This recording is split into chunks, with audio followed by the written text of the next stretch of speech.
Factors influencing rate of reaction. ஓகேவா, ஒரு chemical reaction நடக்குதுல்ல, அதில் சில ஃபேக்டர்ஸால் அந்த ரியாக்ஷன் வந்து என்ன சொல்கிறது, கொஞ்சம் ஸ்பீடாக நடக்கும். ஓகேவா, ஸோ அது எந்தெந்த ஃபேக்டர்ஸ்லாம் அப்படின்னு நம்ம பார்க்கலாம். இது வந்து இம்பார்ட்டண்ட்டான ஒரு 5 மார்க் கொஷின் உங்கள் ரீடர்லேயே இருக்குது புக் பேக்கில். ஸோ புக் பேக் அப்படின்னு கொடுத்தாலே கண்டிப்பாக அது வந்து நம்ம எக்ஸ்பெக்ட் பண்ணலாம் எக்ஸாமில். ஓகேவா, ஸோ ரொம்ப இம்பார்ட்டண்ட், ரொம்ப ஈஸியான ஒரு டாபிக் கூட, ஈஸியாக 5 மார்க்ஸ் நம்ம ஸ்கோர் பண்ணிடலாம். ஸோ வாங்க எந்தெந்த ஃபேக்டர்ஸ்லாம் ரேட் ஆஃப் ரியாக்ஷனை ஆல்டர் பண்ணுது, இன்ஃப்ளூயன்ஸ் பண்ணுது அப்படின்னு நம்ம பார்க்கலாம் one by one. So first வந்து நேச்சர். ஓகேவா, nature of what, nature of reactant, nature of reactant. ஓகேவா, இப்போது ஏங்கிறது ஒரு ரியாக்டன்ட். ஓகே, பி வச்சுக்கோ, A + B இது ரெண்டும் வந்து ரியாக்டன்ட். இது ரெண்டும் சேர்ந்து AB அப்படிங்கிற ப்ராடக்டை உங்களுக்கு உருவாக்க போகுது. சரியா, இது வந்து ப்ராடக்ட், வேறஸ் இது வந்து உங்களோட ரியாக்டன்ட். ஏன் ரியாக்டன்ட், ஏன்னா இதுதான் ரியாக்ட் பண்ண போகுது இல்லை, ஸோ அதனால் அதோட பேர் வந்து ரியாக்டன்ட். இது ஃபைனலாக நம்ம கிடைக்கிறதுனால இது பேர் வந்து ப்ராடக்ட் அப்படின்னு நம்ம சொல்லலாம். இப்போது இங்கே என்ன சொல்கிறாங்கன்னா, இந்த AB இருக்குல்ல ரியாக்டன்ட், அதோட நேச்சரை பொறுத்து இந்த ரேட் ஆஃப் ரியாக்ஷன் வந்து இன்ஃப்ளூயன்ஸ் ஆகும், ஆல்டர் ஆகும் அப்படிங்கிறாங்க. அது எப்படி அப்படின்னு பார்த்தீங்கன்னா, இப்போ ஃபார் எக்ஸாம்பிள் இங்கே ஒரு சைல்டு இருக்குது வச்சுக்கோங்க. ஓகே, இங்கே ஒரு சைல்டு இருக்குது, இங்கே ஒரு சைல்டு இருக்குது. ஸோ இவங்க 2 பேரும் ரன்னிங் ரேஸில் போகிறாங்க. ஓகேவா, இந்த குழந்தை நல்லா ஆக்டிவாக இருக்குது. ஓகேவா, இந்த குழந்தை கொஞ்சம் டல்லாக இருக்குன்னு வச்சுக்கோங்க. ஸோ கண்டிப்பாக எந்த குழந்தை அந்த ரேஸில் நல்லா போகும், இந்த குழந்தை. ஏன், அதோட நேச்சர் அது மாதிரி. ஓகேவா, ஏன்னா இங்கே இவங்க தான் ரியாக்டன்ட் மாதிரி. ஓகேவா, ஸோ இவங்க போய் ரீச் ஆகிற அந்த என்ன சொல்கிறது, அவங்களோட டெஸ்டினேஷன் வந்து நம்ம ப்ராடக்ட் அப்படின்னு நம்ம வச்சுக்கிட்டா கூட, ஸோ இந்த குழந்தையோட நேச்சரை பொறுத்து இந்த ரியாக்ஷனே நடக்குதுல்ல. ஸோ அதே மாதிரி இந்த ரியாக்டன்ட் இருக்குல்ல, இதோட நேச்சர் என்ன சொல்லலாம், இதோட தன்மை. ஓகேவா, அதோட தன்மையை வச்சு ரியாக்ஷன் வந்து நல்லா ஆல்டர் ஆகும், இன்ஃப்ளூயன்ஸ் ஆகும் அப்படிங்கிறாங்க. அண்ட் உங்கள் புக்கில் கொடுத்த ஒரு எக்ஸாம்பிள் என்னென்னு பார்க்கலாம். ஓகே, இப்போ சோடியம் இருக்குது வச்சுக்கோங்க. இங்கே நான் நேமே உங்களுக்கு எழுதுகிறேன், கெமிக்கல் ஃபார்மில் எழுதாமல். இப்போ சோடியம் இருக்குது வச்சுக்கோங்களேன், அது ஹைட்ரோக்ளோரிக் ஆசிட். ஓகே, ஹைட்ரோக்ளோரிக் ஆசிடோட அது வந்து ரியாக்ட் ஆக போகுது. ஓகேவா, ஸோ ரியாக்ட் ஆகும்போது இது வந்து கொஞ்சம் இந்த ரியாக்ஷனே வந்து ஃபாஸ்ட்டாக நடக்கும். வேறஸ் உங்கள் இந்த சோடியம் இது வந்து ஹைட்ரோக்ளோரிக் ஆசிட்க்கு பதில் அசிட்டிக் ஆசிட். ஓகேவா, அசிட்டிக் ஆசிடோட இது ரியாக்ட் ஆகும்போது இந்த ப்ராசஸ் வந்து ஸ்லோவாக நடக்கும் அப்படின்னு சொல்கிறாங்க. புரியுதா? ஏன் அப்படின்னு யாராவது கெஸ் பண்ண முடியுதா? ஏன்னா அசிட்டிக் ஆசிடை விட ஹைட்ரோக்ளோரிக் ஆசிட் வந்து ஸ்ட்ராங்கான ஆசிட். ஓகேவா, ஓகே, இதை விட அசிட்டிக் ஆசிட் வந்து அதோட வேல்யூ வந்து கொஞ்சம் கம்மி. ஓகே, இதை கம்பேர் பண்ணும்போது அந்த acetic value. So hydrochloric acid வந்து இதை விட ஸ்ட்ராங்கர் ஆசிட்னால. ஸ்டூடெண்ட்ஸ், நெக்ஸ்ட்டு நம்ம பார்க்க போகிற அந்த ஃபேக்டர் வந்து கான்சன்ட்ரேஷன். ஓகேவா, நேச்சர் பார்த்துட்டோம்ல, நேச்சர் ஆஃப் ரியாக்டன்ட். அடுத்து அந்த ரியாக்டனோட கான்சன்ட்ரேஷன் பார்த்துடுவோம். ஓகேவா, கான்சன்ட்ரேஷன் ஆஃப் ரியாக்டன்ட். இது என்ன கான்சன்ட்ரேஷன் அப்படின்னாலே அதிகம் அப்படின்னு அர்த்தம். ஓகேவா, ஸோ அதே எக்ஸாம்பிள் நம்ம எடுத்துப்போம். A + B இங்கே சேர்ந்து AB அப்படின்னு ஃபார்ம் ஆகுது. ஃபார் எக்ஸாம்பிள் இது வந்து ஒரு 1 hour இந்த ப்ராசஸ் நடக்குது வச்சுக்கோங்க. இது ரெண்டும் ரியாக்ட் ஆகி ABங்கிற ப்ராடக்ட் வந்து ஒரு 1 hour டைம் பீரியடில் உங்களுக்கு கிடைக்குது.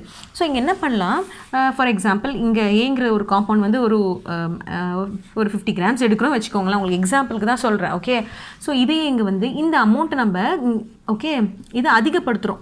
இது இல்லாமல் இதை கொஞ்சம் அதிகப்படுத்தும் போது, ஓகே, கான்சன்ட்ரேஷன் அது அமௌண்ட்டை, அந்த ரியாக்டண்ட்டோட அமௌண்ட்டை நம்ம அதிகப்படுத்தும் போது இங்கே 1 hour கிடச்சது உங்களுக்கு ½ an hour உங்களுக்கு ப்ராடக்ட் கிடச்சிரும். புரியுதா?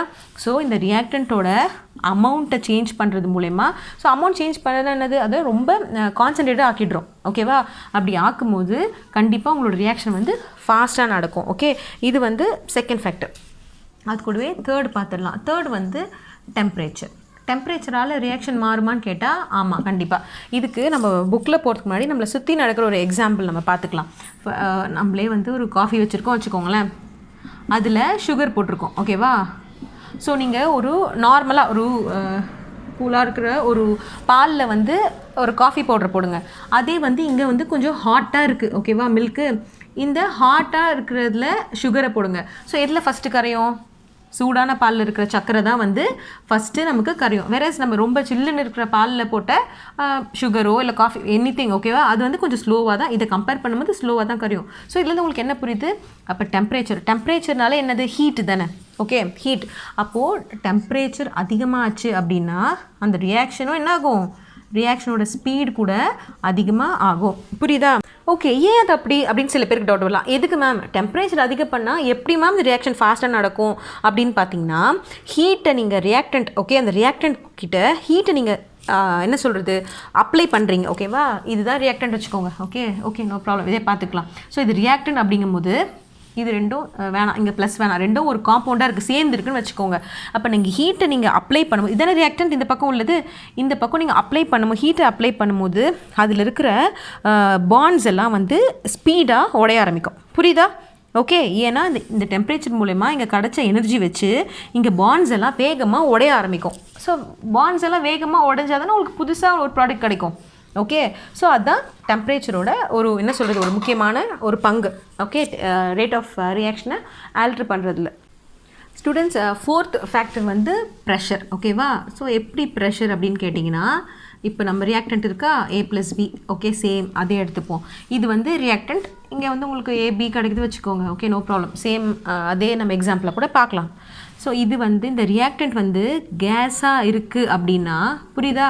இது சாலிட் லிக்விட்லாம் இல்லாமல் இந்த ரியாக்ட் பண்ணுறதுல அந்த ரியாக்டன்ட் அது வந்து கேஸாக இருக்குது அப்படின்னா அந்த டைமில் நீங்கள் ப்ரெஷரை இன்க்ரீஸ் பண்ணும்போது, புரியுதா, உங்களோட ரியாக்ஷன் ப்ரெஷரை நீங்கள் இன்க்ரீஸ் பண்ணும்போது உங்களோட ரியாக்ஷனோட ரேட் வந்து அதாவது ஸ்பீட் வந்து அதிகமாக ஆகிடும். புரியுதா? ஸோ ப்ரெஷரை இன்க்ரீஸ் பண்ணும்போது உங்களோட ரியாக்ஷன் ரேட்டும் அதிகமாகும். இது ஏன் அப்படின்னு பார்த்தீங்கன்னா, நீங்கள் ப்ரெஷரை இன்க்ரீஸ் பண்ணும்போது ஓகேவா, இதுதானே ரியாக்டிங் பார்ட்டிகல்ஸ். ஓகே, இது வந்து ரியாக்டிங் பார்ட்டிகல்ஸ், இந்த ஏவும் பிங்கிறது ரியாக்டிங் பார்ட்டிகல்ஸ். ஓகேவா? இது ஓகே ரியாக்டன்ட் அதாவது ரியாக்டிங் பார்ட்டிகல்ஸ் எல்லாம் ஒரே மீனிங் தான். அப்படி நீங்கள் ப்ரெஷரை இன்க்ரீஸ் பண்ணும்போது அந்த ரியாக்டிங் பார்ட்டிகல்ஸ் அதுக்குள்ளே இருக்குல்ல அந்த மாலிகுல்ஸ், அந்த பார்ட்டிகல்ஸ்லாம் என்ன இருக்குன்னா ரொம்ப க்ளோஸாக, okay they will come closer அப்படிங்கிறாங்க. புரியுதா? ஒன்றுக்கு ஒன்று க்ளோஸாக வந்து கொலைட் ஃப்ரீக்வெண்ட்லி, அதாவது ப்ரெஷரை இன்க்ரீஸ் பண்ணும்போது இதில் இருக்கிற பார்ட்டிகல்ஸ் இருக்குல்ல அது வந்து என்ன சொல்கிறதுனா எப்படி சொல்லலாம், தே வில் கம் க்ளோசர், அவ்வளோதான். புரியுதா? we can use this word, the particles come closer. அது மட்டும் இல்லாமல் they will collide அப்படின்னு சொல்கிறாங்க. ஓகேவா? கொலைட் என்னது, ஒன்றுக்கு ஒன்று மோதிக்கிறது, அவ்வளோதான். ஓகேவா? ஃப்ரீக்வெண்ட்லி, ஓகே ப்ரெஷரை பண்ணும்போது ஒன்றுக்கு ஒன்று அது உள்ள இருக்க பார்ட்டிகல்ஸ் வேகமாக ஒன்றுக்கு ஒன்று பக்கத்தில் வந்து கொலைட் பண்ணிக்குது. ஓகேவா? ஸோ இதனால ரேட் ஆஃப் ரியாக்ஷன் வந்து உங்களுக்கு அதிகமாகும். இது வந்து ஃபோர்த் ஃபேக்ட். ஸோ அடுத்தது வந்து கேட்டலிஸ்ட். ஓகேவா? கேட்டலிஸ்ட்டும் ஒரு இம்பார்ட்டண்டான ஃபேக்டர்.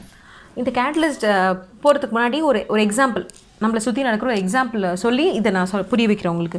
இப்போ பாருங்களா, ஒரு ரோப்பிங் இருக்குது. ஓகேவா? இங்கே வந்து ஒரு 4 ஸ்டூடெண்ட் நிற்கிறாங்க, வேற இங்கேயும் ஒரு 4 ஸ்டூடெண்ட் நிற்கிறாங்க வச்சுக்கோங்க. ஸோ இங்கே மிடில் பாயிண்ட் இருக்குது, 4 பேர் என்ன பண்ணுறாங்கன்னா பிடிச்சி இழுத்துக்கிட்டு இருக்காங்க. ஓகேவா? இது ஒரு காம்படிஷன் நடக்குது, இங்கே நடக்குது. இப்போது இங்கேயும் ஈக்குவலான மெம்பர்ஸ் தான் இருக்காங்க. இப்போ திடீர்னு என்ன பண்ணுறாங்கன்னா ஒரு எக்ஸ்ட்ரா ஒரு பையன் வர வச்சுக்கோங்களேன். சம்டைம் வந்து ஜோக்கர்னு சொல்லிட்டு சேர்த்துக்குவாங்க கேம்லலாம். அவங்க வந்து எந்த சைடில் வேணால் போய் புல் பண்ணுவாங்கள்ல, அந்த மாதிரி. ஃபார் எக்ஸாம்பிள் இங்கே வந்து அந்த பையன் வந்து இங்கே இழுக்கும் போது இங்கே வந்து ரியாக்ஷன் ஃபாஸ்ட்டாக நடக்குதா, கண்டிப்பாக இங்கே இன்னும் கொஞ்சம் ஜாஸ்தியாக புல் பண்ணுவாங்க. ஏன்னா இங்கே வந்துட்டாங்க. தட் இஸ் இங்கே 2 பேர் அது மாதிரி போடுங்களேன், எக்ஸ்ட்ரா 2 பேர் ஆட் பண்ணுங்கள்.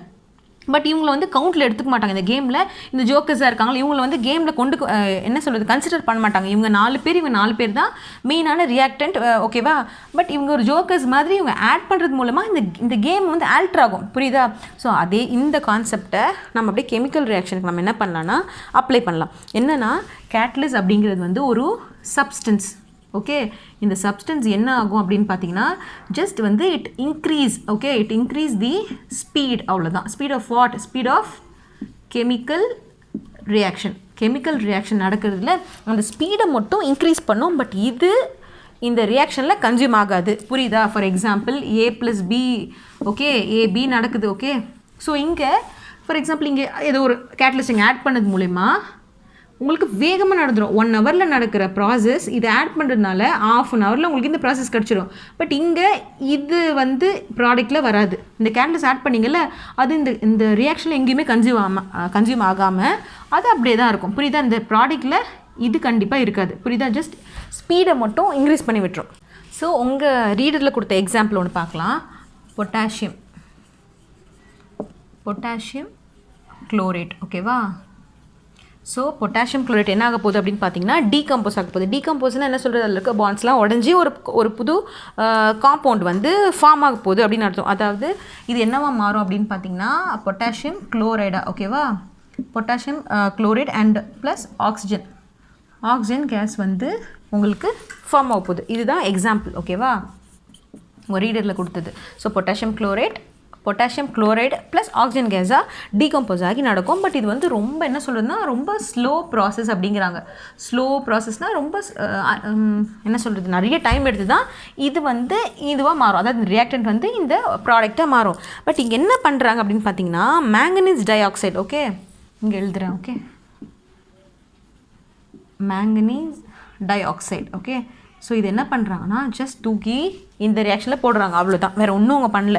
ஸோ இதை ஜஸ்ட் இந்த ப்ராடக்டை கொண்டு வந்து இங்கே அப்ளை பண்ணும்போது, இந்த ரியாக்ஷனில் அப்ளை பண்ணும்போது இந்த டைம் இருக்குது பார்த்தீங்களா, இது வந்து ஃபாஸ்ட்டாக மாறுது அப்படிங்கிறாங்க, புரியுதா? ஸோ இந்த ரியாக்ஷன் வந்து வேகமாக மாறு, ஸ்லோவாக இருந்தது ரியாக்ஷன் எப்படி ஆகிடுச்சு, இப்போ அந்த ரியாக்ஷனோட ஸ்பீடே மாறிடுச்சு. ஸ்பீடுன்னா என்ன சொல்லலாம், அதோட டைம் தான், ஓகேவா? இங்கே மாறுற டைம் வந்து ரொம்ப சீக்கிரமாக மாறிடும். பட் இங்கே உங்களோட இந்த ப்ராடக்ட்டில் வந்து இவங்க வந்து கண்டிப்பாக வரமாட்டாங்க. இந்த கேட்டலிஸ்ட் ஆட் பண்ணோம்ல அது வந்து உங்களோட ப்ராடக்ட்டில் இருக்காது. ஜஸ்ட் இந்த ரியாக்ஷனை மட்டும் ஸ்பீட் பண்ணி பூஸ்ட் பண்ணி விட்டுட்டு போயிடும். அதுதான் கேட்டலிஸ்டோட வேலை. அப்போ வாட் இஸ் கேட்டலிஸ்ட் அப்படின்னு கேட்டால் இட்ஸ் சப்ஸ்டன்ஸ், ஓகேவா? It's a substance which increase the reaction rate, okay. Reaction rate என்ன பண்ணுச்சு, அது இன்க்ரீஸ் பண்ணிச்சு வித்தவுட் பீயிங் கன்சியூம்ட் இந்த ரியாக்ஷனில் அது கன்சியூமே ஆகாது, ஓகேவா? ரியாக்ஷனில் அது ப்ராடக்ட்லேயும் இருக்காது, ரியாக்ஷன் இருக்காது, ஓகேவா? ஸோ அது ப்ராடக்ட்டில் அந்த ரியாக்ஷனில் அது கன்சியூம் ஆகிருக்காது. பட் என்ன பண்ணுது, இது வந்து just increase the reaction rate. இதுதான் வந்து கேட்டலிஸ்ட். ஸ்டூடெண்ட்ஸ் லாஸ்ட் ஃபேக்டர் வந்து சர்ஃபேஸ் ஏரியா ஆஃப் ரியாக்டன்ட், ஓகேவா? Surface area of reactant. இது என்ன சர்ஃபேஸ் ஏரியா ஆஃப் ரியாக்டன்ட் அப்படின்னா, உங்களோட ரியாக்டன்ட் வந்து ஒரு சாலிடாக இருக்குது, ஓகேவா? உங்களோட ரியாக்டன்ட் வந்து ஒரு சாலிடாக இருக்கும்போது இது ஏதோ ஒரு ப்ராடக்ட் ஃபார்ம் பண்ணுது வச்சுக்கோங்களேன். அதே சாலிடை அதே பொருளை நீங்கள் என்ன பண்ணுறீங்கன்னா பவுடராக்கிட்டீங்க, ஓகேவா? ஸோ ஃபார் எக்ஸாம்பிள் இங்கே வந்து ஒரு 30 மினிட்ஸில் இந்த சாலிட் வந்து ஏதோ ஒரு ப்ராடக்டாக மாறப்போது வச்சுக்கோங்க. இதையே நீங்கள் பவுடர் பண்ணிட்டீங்க நல்லா. இப்போது இந்த ரியாக்ஷன் பார்த்தீங்கன்னா ப்ராடக்ட் ஃபார்ம் ஆகும்ல, இது ஃபார் எக்ஸாம்பிள் 10 மினிட்ஸ்லேயே ஃபார்ம் ஆகிடும். இது வந்து ஒரு எக்ஸாம்பிள் சொல்கிறேன் உங்களுக்கு, புரியுதா? ஸோ உங்களுக்கு ரியாக்டன்ட் ஒரு சாலிடாக இருக்கும்போது அதை நீங்கள் பவுடர் பண்ணி, ஓகேவா? பவுடர் பண்ணும்போது ரொம்ப அந்த ரியாக்ஷன் ஸ்பீட் அதிகமாகும். ஏன்னா ரொம்ப என்ன சொல்கிறது ஃபாஸ்ட்டாக அது ரியாக்ட் ஆகும் அப்படிங்கிறாங்க. ஏன் அப்படின்னு பார்த்தீங்கன்னா நிறைய ஸ்பேஸு, ஓகேவா? என்னோடய சர்ஃபேஸ் ஏரியா வந்து அதிகமாகிடுச்சு, புரியுதா? சாலிடில் இருக்கிறத விட அது பவுடர் ஃபார்மில் இருக்கும்போது அதோட சர்ஃபேஸ் ஏரியா வந்து அதிகமாக ஆனதுனால இந்த ரியாக்ஷன் வந்து ரொம்ப ஃபாஸ்ட்டாக நடக்குது அப்படிங்கிறாங்க. இதுக்கு எக்ஸாம்பிள் வந்து மார்பிள் சிப்ஸ், ஓகேவா? உங்கள் ரீடரில் கொடுத்த ஒரு எக்ஸாம்பிள் இது. இப்போ மார்பிள் சிப்ஸ் இருக்குது. இது வந்து ஒரு ஹைட்ரோக்ளோரிக் ஆசிட் இருக்குது வச்சுக்கோங்களேன். அந்த ஹைட்ரோக்ளோரிக் ஆசிட் கூட ரியாக்ட் ஆகுது, ஓகே. வேறஸ் இதையே உங்களை என்ன பண்ணிட்டாங்கன்னா இந்த மார்பிள் சிப்ஸை வந்து அவங்க பவுடர் பண்ணிட்டாங்க, ஓகேவா? பவுடர் பண்ணி கால்சியம் கார்பனேட்டாக, ஓகே. ஸோ கால்சியம் கார்பனேட்டாக பவுடர் பண்ணிட்டாங்க. பவுடர் பண்ணி அதே HCl கூட இவங்க ரியாக்ட் பண்ணும்போது இங்கே, ஓகேவா? இதில் உள்ள ரியாக்ஷனோட அந்த ஸ்பீட் வந்து அதிகமாக இருக்கும். வேறஸ் இங்கே நீங்கள் உடைக்காமல் ஒரு சாலிடாக இருக்குல்ல மார்பிள் சிப்ஸ், அது ஹைட்ரோக்ளோரிக் ஆசிடோட கம்பைன் ஆகும்போது அங்கே ரியாக்ஷன் வந்து என்ன ஆகும், கொஞ்சம் ஸ்லோவாக நடக்குது அப்படிங்கிறாங்க, புரியுதா? ஸோ இதோடு நம்ம என்ன பார்த்துருக்கோம் அப்படின்னு பார்த்தீங்கன்னா ஃபேக்டர்ஸ் இன்ஃப்ளூயன்சிங் ரேட் ஆஃப் ரியாக்ஷனில் மொத்தம் 6 ஃபேக்டர்ஸ் பார்த்துருக்கோம், ஓகே. ஃபஸ்ட்டு ஃபேக்டர் வந்து நேச்சர் ஆஃப் ரியாக்டன்ட், செகண்ட் வந்து கான்சன்ட்ரேஷன் ஆஃப் த ரியாக்டன்ட் பார்த்தோம், தேர்ட் வந்து டெம்பரேச்சர் அதிகப்படுத்தினாலும் நம்மளோட ரியாக்ஷன் வந்து வேகமாக நடக்கும். நெக்ஸ்ட்டு ப்ரெஷர் பார்த்தோம். இன்கேஸ் உங்களோட ரியாக்டன்ட் வந்து ஒரு கேஸாக இருந்தது அப்படின்னா ப்ரெஷர் அதிகப்படுத்தினா ரியாக்ஷன் ஸ்பீட் கூட அதிகமாகும். நெக்ஸ்ட் வந்து கேட்டலிஸ்ட் பார்த்தோம். கேட்டலிஸ்ட்ங்கிறது என்னது, ஒரு சப்ஸ்டன்ஸ் ரியாக்ஷனை வந்து ஸ்பீடாக்கி விட்டுரும், அவ்வளோதான். அதோட வேலை வேறு ஒன்றும் கிடையாதுங்க. அண்ட் லாஸ்ட் வந்து சர்ஃபேஸ் ஏரியா ஆஃப் ரியாக்டன்ட். ஒரு சாலிட் ஃபார்மேட்டில் இருக்கிறத நீங்கள் பவுடர் பண்ணிங்கன்னா ரியாக்ஷன் வந்து வேகமாக நடக்கும், ஓகே. 6 ஃபேக்டர்ஸ் ரொம்ப இம்பார்ட்டண்டான ஒரு 5 மார்க் கொஷின்.